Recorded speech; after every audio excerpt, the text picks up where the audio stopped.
Tema trimestral. Exhortaciones pastorales para la Iglesia. Estudio Bíblico 17. Responsabilidades del ministerio. Introducción. La primera frase usada constituye una invitación y afirmación de las bondades del servicio cristiano: si alguno anhela obispado, buena obra desea. Éfeso se había convertido en vitrina del Evangelio para los gentiles y como blanco de críticas para los judíos. El apóstol señala los requisitos para el liderazgo a fin de dar una imagen que no pusiera en riesgo el testimonio del Evangelio. Los títulos que se usan fueron los necesarios en la organización de la iglesia primitiva: obispos, pastores y diáconos, Hechos 6, 8 al 15. Diccionario. Palabra fiel, es traducido en la versión internacional como: he aquí un dicho fidedigno. Obispo, episcopos. Vocablo tomado de las organizaciones seculares, significa supervisor o líder. Se usó en unión de presbuteroi, ancianos, y diaconoi, servidores. Sin doblez, se refiere a la firmeza de carácter y de ánimo. Hombres sobrios y transparentes. Ganancias deshonestas, dinero habido en forma ilícita. Juegos, contrabando, muy populares en la zona. El verbo griego aquí implica la idea de una persona adicta al dinero, materialista. Sometidos a prueba, el verbo griego, dokimazo, equivale a poner a prueba un tiempo para ver si cumple con los requisitos antes expuestos en la carta. Ganan. Lo adquieren por méritos, no por dinero u otros medios. Un grado, del griego, badmon, literalmente, un paso, y es también traducido como rango, orden.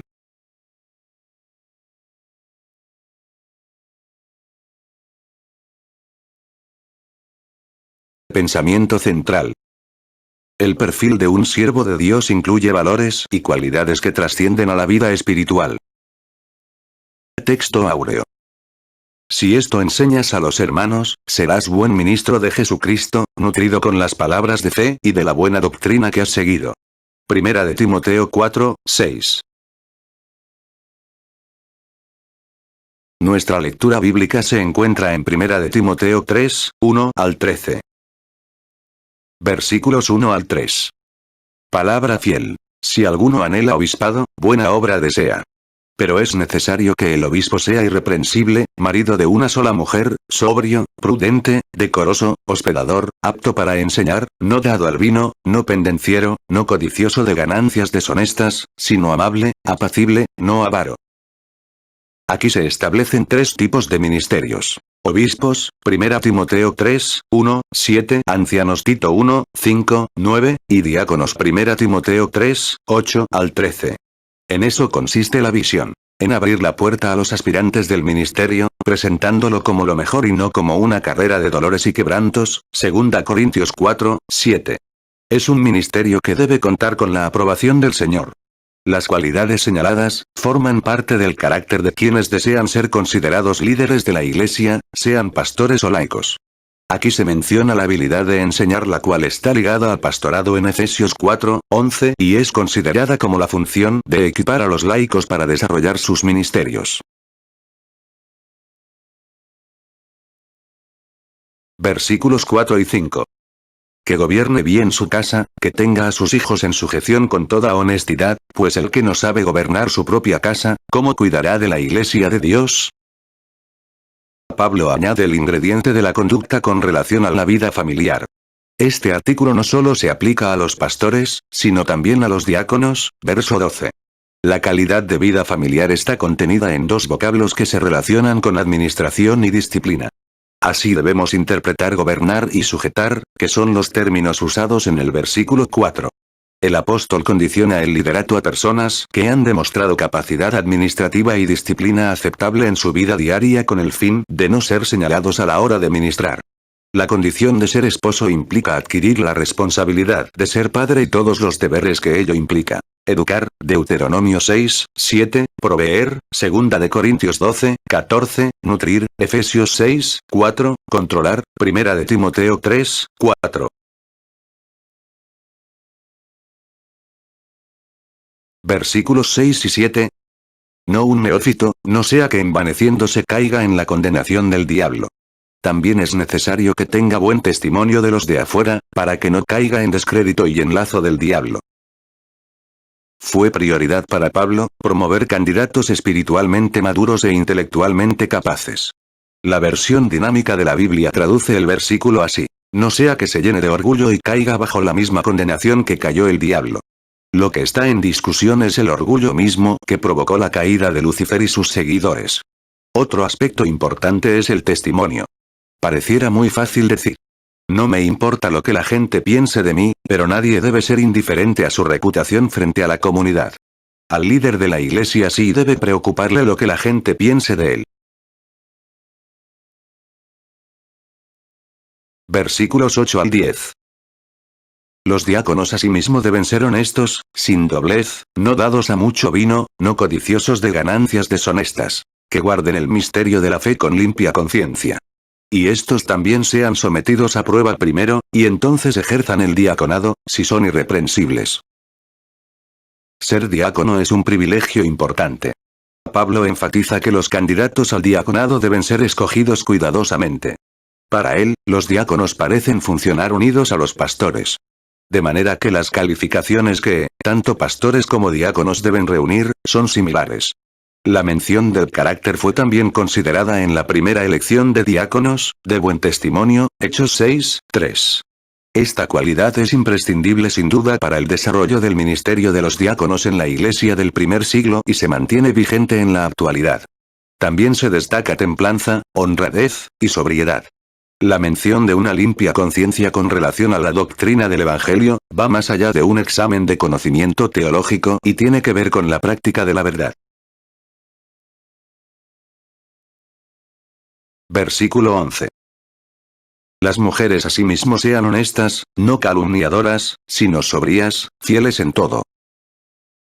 Aunque este versículo no deba interpretarse como dirigido a diaconisas, sino a las esposas de los diáconos, inferimos que los detalles son apropiados al considerar mujeres para el servicio del diaconado. En la Biblia se mencionan varias que fueron ejemplo de servicio. Febe, Romanos 16, 1, Priscila, Romanos 16, 3, Evodia y Síntique, Filipenses 4, 2, 3, entendemos que las aptitudes señaladas por Pablo a las mujeres deben ser interpretadas como válidas para servir en calidad de diaconisa o en cualquier otro servicio en la iglesia. El apóstol considera las luchas sobre la igualdad de oportunidades para la mujer en el ministerio cristiano, y declara: pero en el Señor, ni el varón es sin la mujer, ni la mujer es sin el varón, 1 Corintios 11, 11. Versículo 12. Los diáconos sean maridos de una sola mujer, que gobiernen bien sus hijos y sus casas.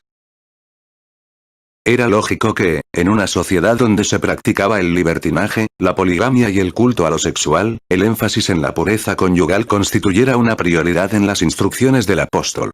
Es importante que se subrayen tanto para ministros como para diáconos las dos partes aquí contenidas. Tener una sola mujer, y gobernar bien su casa, porque no una, sino las dos, forman parte de este criterio para escoger líderes que sirvan a la iglesia. Una vida de hogar en desorden tiene tan mala repercusión como la de ser polígamo o adúltero. De esto se trata, de tener una vida moral limpia y una vida familiar disciplinada que dé testimonio de que en dicho lugar mora la presencia del Espíritu de Dios. Versículo 13. Porque los que ejerzan bien el diaconado, ganan para sí un grado honroso, y mucha confianza en la fe que es en Cristo Jesús. La condición establecida para los que sirven en el diaconado, y los que ministran, es que ejerzan bien.